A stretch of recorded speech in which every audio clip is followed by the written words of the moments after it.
Today is the memorial of Our Lady of the Miraculous Medal. Allow me to share some information about the history and devotion to the Miraculous Medal. The devotion to the Miraculous Medal is entrusted by the Church to sino po yung mga yon? Sino po yung mga paring yon? Yung mga Congregation of Missions, yung mga CM po, no? Mga pari ng Adamson. Bakit po ba sa kanila binigay yan? No, sa kanila. Kasi po yung madreng nagpakitang birhen is a member of the Congregation of the Daughters of Charity. Sino po yun? Si Saint Catherine Labouré. Siguro po para maintindihan natin, ligyan natin ng konting pag-aaral ng Mariology ang ating sarili ngayon.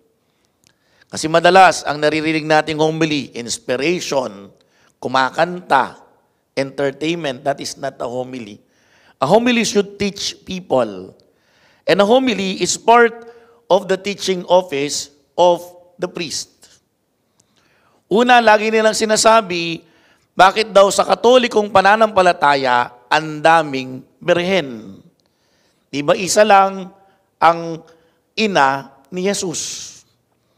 Tandaan po natin, ang tawag dyan, Marian titles or titles of the Blessed Virgin Mary. Titles come from two categories.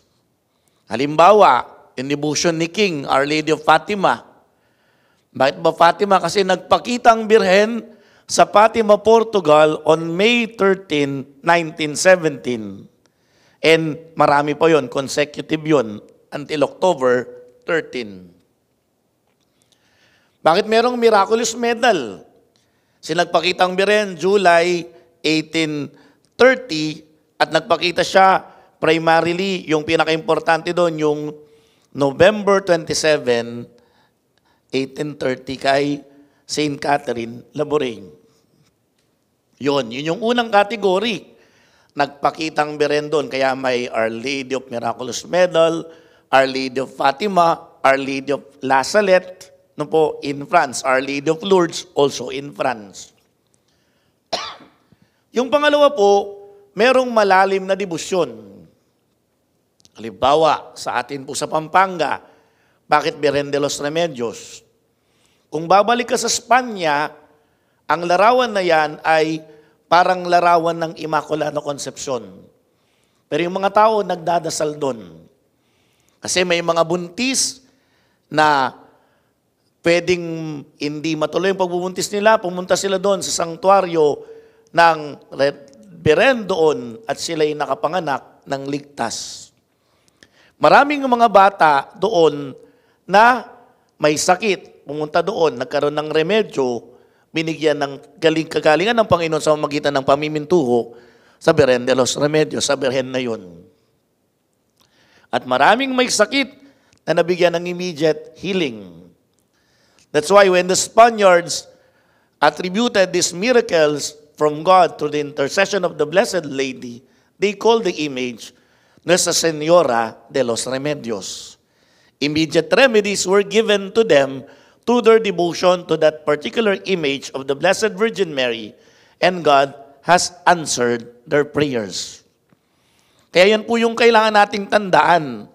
Baka meron tayong makita sa inyong Katoliko, ang daming birhen. Isa lang po yun. They are Marial titles, and this came from two categories. Nagpakita ang birhen, o may malalim na devotion, kaya tinawag siya na ganon. Kaya yung de los Remedios, Our Lady of Remedies.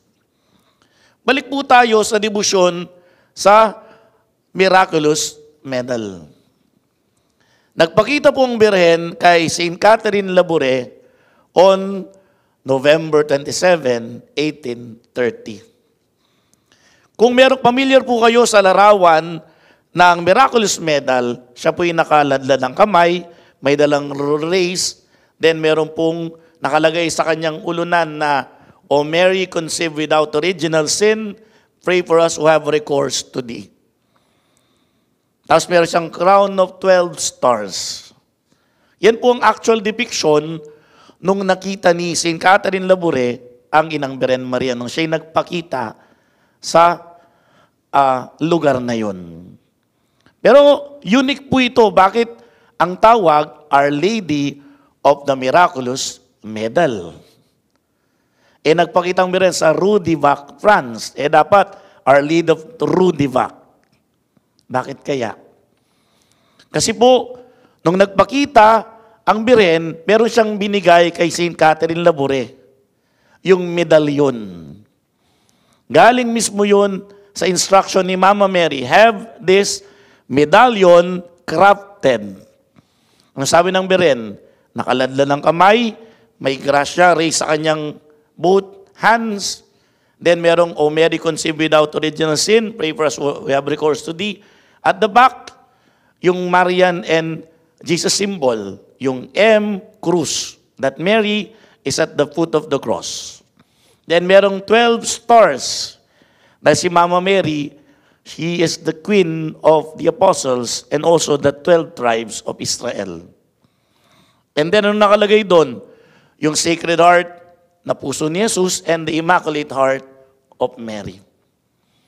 Sabi ng Inang Beren kay St. Catherine Labouré, pamigay mo yan and people will receive many graces from God. Kaya ang una pong pangalan ng medalyon, di naman po miraculous medal. Tinawag ni St. Catherine yon ng simbahan as the medallion of the Immaculate Conception.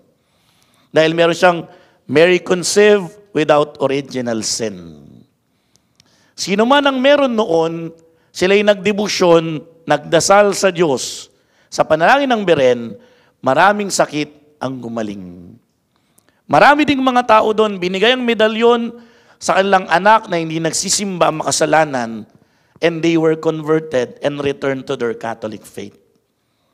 Maraming mga tao noon, dahil 18th century, 19th century, it is the era of approaching World War I and the rise of the communism.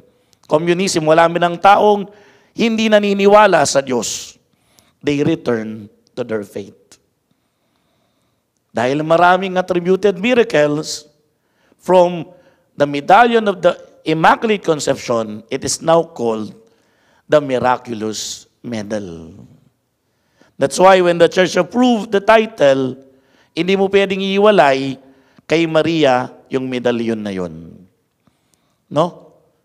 Tayo pong madalas, pag may sakit tayo, kung anong-anong anting-anting ang kinukuha natin. Bato mula sa Mount Arurut, sa Mount Arayat. No? Sa mga anting-anting na bato daw, lunukin mo yan, sigaw ka ng darna, gagaling ka. Kailangan po tayong mga Katoliko, ang ating pinaniniwalaan ay sound.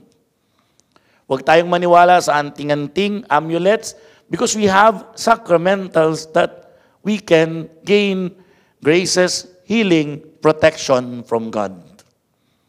Alam niyo po, ang Miraculous Medal, unang-una, it's a powerful protection against evil spirit. No, kaya po si King takot na takot sa Miraculous Medal. No, ang Miraculous Medal po, it is a protection from evil spirits. Kaya ko po, pinapatanggal ko yung kulay red na nilalagay sa mga bata na anti-usog, anti-sakit. Ang pinapalit ko po doon, ipin ang maliit na Miraculous Medal sa bata sa kanyang damit. And consecrate the child to the Blessed Virgin Mary. Ano pa po ang Miraculous Medal? It is a symbol of power, devotion, and consecration to the Blessed Virgin Mary. Ano pa po ang Miraculous Medal? It's a powerful protection against sickness in any form. It's a powerful protection and a sacramental for healing. Pero dapat hindi nating tignan parang anting-anting. Ay, meron akong Miraculous Medal, hindi ako magkakasakit. Naumuhay ka naman sa kasalanan. When we have the sacramentals with us, And our devotion, specifically to Our Lady of the Miraculous Medal, we should complement our faith with our effort to leave sin behind. To strive to become good, to become holy, dahil yan naman ang ating bukasyon. Ano ang tinuturo sa atin ng debosyon sa Our Lady of the Miraculous Medals? Primarily, Mama Mary is a powerful intercessor. She will pray for the conversion of sinners, for the healing of the sick. And if we devote ourselves to the Miraculous Medal, we will be protected from the power of the devil and his demons. Secondly, when we devote ourselves to the Blessed Mother, we will always receive her maternal protection. At pangatlo, anong tinuturo sa atin? That Mary is the Immaculate Conception. She's a faithful disciple of Jesus. At the back of the Miraculous Medal, we will see a symbol. Mounting the cross is the letter M. Meaning to say, Mary remained with Jesus until His Calvary, His passion, death, and resurrection on the cross. Kaya po sa document na Lumen Gentium, Mary was presented as the faithful disciple of Jesus. Because in the Gospel of John, at the beginning of the public ministry of Jesus, Mary was there in the first miracle of Jesus' wedding at Cana, when she said to the servants, "Do whatever He tells you." And also in the Gospel of John, we cannot read this on the Synoptic Gospel of Mark, Matthew, and Luke. It's only in John that Mary remained at the foot of the cross. Nanatili siyang tapat kahit na hanggang sa kamatayan. Like Mary, we are called to be faithful disciples of the Lord in our effort to follow the precepts of Jesus, to serve Him, to love our neighbor the way He did when He was still in this material world. May Our Lady of the Miraculous Medal inspire us to follow Jesus and like her, to become faithful disciples of the Lord. Our Lady of the Miraculous Medal, pray for us. Amen.